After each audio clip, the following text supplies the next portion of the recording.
Vin dice, il vin conta da chi il vin lo fa, lo produce, lo migliora, lo studia, lo insegna e insegna anche a tutte le scienze che resta Dio l'arte del fare il vin, come il personaggio che avevamo in cuore, il professor Sabino Gallicchio. Buongiorno professor Gallicchio. Buongiorno, sono il professor Gallicchio e rappresento l'Istituto Agrario Cerletti. Un saluto a El Canaia e a tutti gli ascoltatori di Veneto Radio.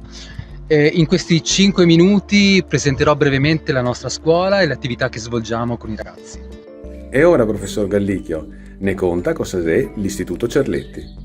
Benissimo, il nostro è un istituto agrario, si occupa di agricoltura e di ambiente in generale, è nato come scuola enologica, è la più antica scuola enologica in Italia, nasce nel lontano 1876, quindi abbiamo quasi un secolo e mezzo di storia alle spalle. Tra un anno ricorre il 150°. Poi con il tempo si è arricchita di numerosi percorsi, opportunità formative per i ragazzi, diventando, direi, un vero e proprio centro di eccellenza, un campus che al suo interno può offrire un percorso tecnico, un percorso professionale, ma anche corsi di specializzazione post-diploma, come un 6° anno per la qualifica di enotecnico, corsi TS, quindi di istruzione superiore di durata biennale, e poi anche corsi specifici per l'abilitazione all'uso di macchine e attrezzature agricole. Senza contare che poi all'interno del campus c'è anche l'Università di Padova con il corso di laurea in viticoltura e enologia, e anche la sede del CREA, che è il centro di ricerche e sperimentazione in viticoltura. Dal prossimo anno partiremo anche con la sperimentazione 4+2, quindi diploma in 4 anni più 2 anni di ITS. Perché un giovane o una giovane dovrebbe scegliere l'Istituto Cerletti come sua scuola? Bella domanda, intanto per le competenze e la passione che cerchiamo di trasmettere ai ragazzi. Noi offriamo una preparazione in ambito agrario a 360 gradi, poi ogni ragazzo può scegliere qual è il settore a lui più congeniale, dall'enologia alla trasformazione dei prodotti, alla gestione dell'ambiente e territorio, quindi vari percorsi offerti ai ragazzi. Chi viene da noi deve avere una passione per lo studio, ma anche per l'attività pratica.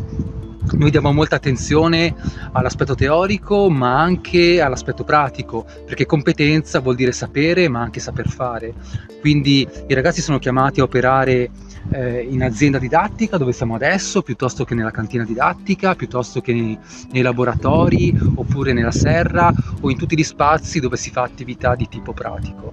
Inoltre i numeri ci danno ragione, perché il tasso di occupazione è veramente molto elevato. I ragazzi che escono da questo istituto trovano lavoro subito o quasi subito.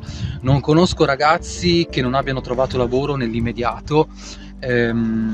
Addirittura sono le aziende stesse che vengono a cercare ragazzi in gamba da poter inserire nel mondo lavorativo. Altrimenti, per chi vuole continuare con gli studi, può scegliere il percorso universitario, quindi la facoltà di viticoltura e enologia, di agraria, oppure anche corsi di specializzazione post diploma, quindi adatto sia a chi vuole inserirsi immediatamente nel mondo del lavoro, sia a chi vuole proseguire con gli studi.